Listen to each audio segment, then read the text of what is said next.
Assalamualaikum warahmatullahi wabarakatuh. Jangan lupa tonton terus Hi Guys Official, subscribe, like, share, and comment. Berkah selalu. Assalamualaikum warahmatullahi wabarakatuh. Hi guys, official, mantap. Assalamualaikum Ustaz. Waalaikumsalam. Alhamdulillah Ustaz sampai ke Batam Ustaz ya. Dan ini pertama tuh yang keberapa Ustaz? Ke Batam ini udah berapa kali, cuman yang jalan-jalan ini belum. Wah, Nah, ya. ini pun datang ke Batam karena agenda guys. Iya. Ustaz Jail Fatullah, kita kenal beliau ini seorang tokoh ulama di Sumatera Barat. Beliau alhamdulillah di pemilu kemarin terpilih menjadi anggota DPD RI Dapil Sumatera Barat. Iya. Ustaz Jail Fatullah. Nah, di sini sekarang kita ingin bincang sebagai wakil dari Sumatera Barat lah hari ini ya. Dan kita bisa melihat fenomena-fenomena alam yang terjadi di Sumatera Barat. Kita ingin mendengarkan pandangan Ustaz Jail bagaimana sesungguhnya Sumatera Barat itu hari ini, masa lalu, hari ini, dan ke depan.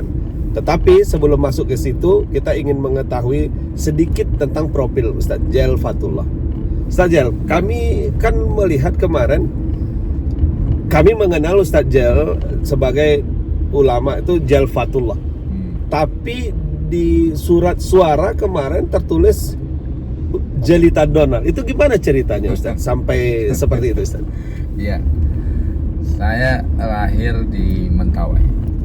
Mentawai. Pulau Mentawai. Bapak saya pendakwah pertama di Pulau Mentawai yang mendirikan masjid pertama kali di Mentawai. Tahun 68 pendakwah resmi Departemen Agama itu bapak saya. Memang sudah ada 2 orang teman-teman beliau, tapi yang resmi dari Departemen Agama itu bapak.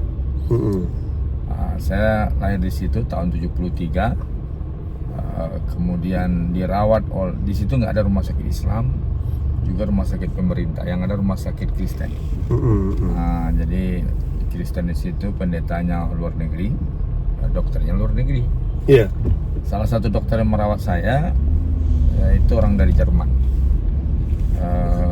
Beliau juga dengan tulus merawat saya selama sebulan sakit parah seorang bayi.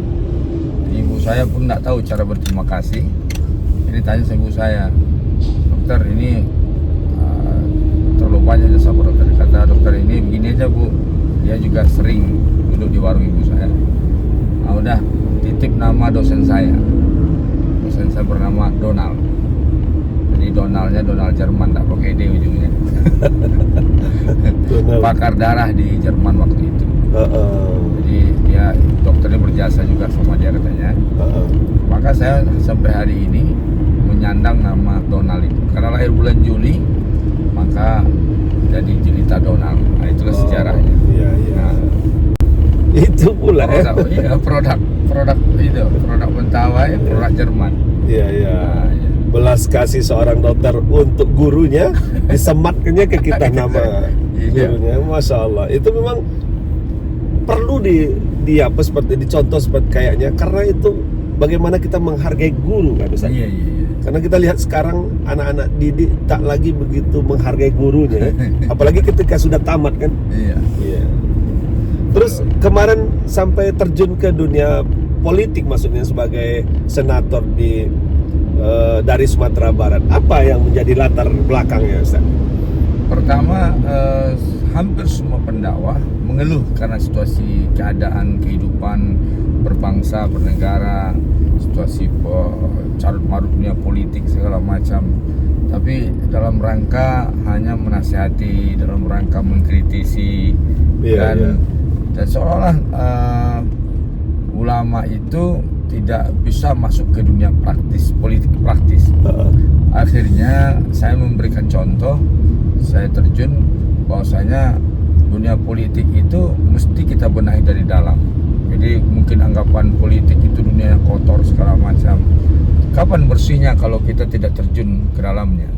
Memberikan contohnya. Tetapi memang nanti bisa saja terjadi kasus-kasus beberapa personel yang juga terjebak kepada permainan itu, apapun latar belakangnya, apakah keterpaksaan, apakah kelalaian, apakah juga hanyut. Nah, dalam hal itu kasuistik. Yang makanya penting nasihati orang ya. Iya, secara prinsip kita memberikan sejarah bahwasanya ulama tidak perlu sungkan untuk masuk ke dunia politik. Masya Allah. Ulama harus melakukan perubahan. Ya. Kenapa? Karena kekuasaan itu bagian daripada fikih, bagian daripada syariah, Ya. bagian yang harus kita contohkan sebagai seorang ulama. Maka kita memasukinya. Karena juga dulu ada Khulafaur Rasyidin adalah ulama yang berpolitik. Dunia kekhalifahan itu dunia politis juga. Ya. Nah, jadi politik Islam lah. Nah, kita sekarang memberikan sebuah wawasan kepada penerus-penerus kita nantinya. Artinya jangan pernah alergi dengan Jangan politik, jangan. apalagi jangankan masuk, membicarakan kadang ada yang takut. Nah, iya. Iya betul. Ya kan aneh di negeri kita ini, negeri yang mayoritas Islam, politisi Islam tidak pernah mendapat suara mayoritas. Nah, Iya, ini iya. kan aneh itu. Ya. Maka kita berikan contoh seperti itu. Mulai dari DPD sekarang ya. Nah ya, kita pilih DPD ini karena PDPD tidak berpartai, tidak punya blok. Saya ditawari oleh beberapa partai. Iya. Ustaz maju di partai kami, biaya kami tanggung. Saya bilang, karena orang mengejar ini ya, presiden threshold itu 4% ya. Jadi butuh Parliamentary threshold ya. Ya, untuk di nasional, Iya, iya. pusat. Nah, jadi akhirnya saya memilih ke DPD karena saya menjaga kebersamaan Iya. konstituen kita. Jadi kalau di Totalitas partai ya. iya itu. Iya, betul. Nah, Ustadz, sekarang kita masuk ke Sumatera Barat, Ustadz. Sekarang kan seperti gimana gitu, Sumatera Barat itu sebentar-sebentar ada apa namanya disebut dengan bencana alam. Ini sebenarnya fenomena apa nih, Ustadz? Ya, jadi kalau saya melihat bencana alam itu 3 penyebabnya. Dan Sumatera Barat ini sudah bukan yang pertama kali nih kalau ini, tapi Sumatera berbagai macam musibah sudah terjadi, yaitu di tahun 26 dulu. Gempa Padang Panjang. Ya, Itu di era itu yang ditulis oleh Buya Hamka dalam tafsirnya, kisah gempa di Padang Panjang. Di situ dulu ada era Bagados namanya, Bagalimang Doso. Iya. Ya.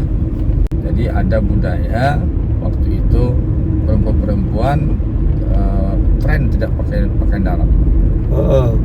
Jadi disebut dengan Bagados, Bagalimang Doso itu istilahnya. Tapi setelah gempa itu terjadi sebuah kesadaran yang tinggi, di mana waktu itu orang-orang mulai sadar, bahkan setelah gempa itu pedagang-pedagang hari Jumat di Padang Panjang itu kan pasarnya hari Jumat. Iya, boleh tutup. Itu kalau jam Jumat mereka tinggalkan dagangannya, tidak ditutup. Pokoknya tidak, dagangan ditinggalkan, orang pergi Jumat. Iya. Begitu mereka menjaga sholatnya. Setelah itu luar biasa itu. Artinya setelah gempa waktu itu terjadi kesadaran. Nah sekarang ini terjadi musibah. Nah ini nih, apakah kesadaran itu muncul seperti di tahun 26 itu? Iya, atau apakah ini sejarah yang berulang ya? Iya. Gempa karena ada Bagados. Iya. Sekarang apakah juga seperti itu? Wallahu alam gitu. Iya, sekarang kan Sumatera Barat itu bagian dari dunia global. Iya. Jadi Tempat kehidupan- hiburan, iya, wisma, sekarang ini konteks. semuanya sekarang ini sudah budayanya global. Mereka anak generasi kita itu generasi gadget, itu sama semuanya. Gelombang situasi perubahannya itu sama. Transformasi budayanya sama. Laju ya. Laju, dan jadi ini harus diantisipasi ya. Nah ternyata mungkin kita lamban mengantisipasinya, lalai, dan terjadi kasus yang sama. Kemudian ini jadi musibah itu, pertama faktor takdir, Iya. kedua faktor alam, ya, ketiga ekologis, yaitu mungkin kelalaian manusia. Ini semua ada dalilnya. Zaharul fasadu fil barri wal bahri bima kasabat aydin nas. Iya. Nyata kerusakan di darat dan di lautan itu karena ulah tangan manusia. Iya. Nah, jadi semua ini harus digarap dengan peran bersama. Nah, jadi kalau perkara budaya, kemudian mengantisipasi budaya negatif, itu peran kalau di Sumatera Barat namanya Tigo Tungku Sejarangan. Iya. Pemerintah, ulama, kaum adat, ya. Kemudian pihak keluarga itu sama-sama sinergi mengantisipasi budaya-budaya mengundang musibah, Ya. budaya-budaya mengundang bencana. Dia perilaku tuh bisa mengundang musibah ya, Iya, apalagi kemaksiatan gitu ya. iya. Kalau kata Rasulullah SAW, apabila ada satu laki-laki, seseorang di tengah kaumnya berbuat maksiat, kaum itu mampu mencegahnya. Tetapi kaum itu tidak mencegahnya, Allah akan azab mereka secara merata. Masya Allah. Walaupun banyak orang baik juga di situ. Iya. Orang baik itu dihukum karena dia Diam. dia. Tetapi ada 3 hal, ada catatan penting. Jadi kita mengantisipasi nih omongan yang liar juga ini. Nasib hukum orang yang ditimpa musibah itu 3. Hukum ditimpa musibah itu 3. Pertama namanya mu'azzabun, orang yang diazab.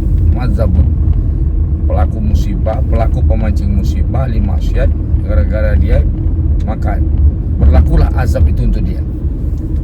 Yang kedua mukhlasun, orang yang ikhlas, yang dibersihkan oleh Allah, dibersihkan. Mungkin karena dia ingin masuk surga tapi ada sedikit dosa, ya. dikasih musibah untuk membersihkan dosa Bersihkan kita. Allah, kemudian dikasih pahala. Kalau dia bersih dikasih pahala. Ya. Jadi musibah di mata manusia, tetapi dia adalah tiket ke surga dia. Ya. Ketiga, Mukhayyarun, orang-orang yang dipilih. Orang-orang yang dipilih, dia tidak berdosa, tapi Allah tetapkan dia meninggal ketika musibah itu, dan kemudian diganti dengan apa? Syahid jatuhnya dia. Iya. Kemudian juga anak-anak kecil yang tidak berdosa. Anak-anak kecil yang tidak berdosa, maka dia dipilih oleh Allah Subhanahu wa taala.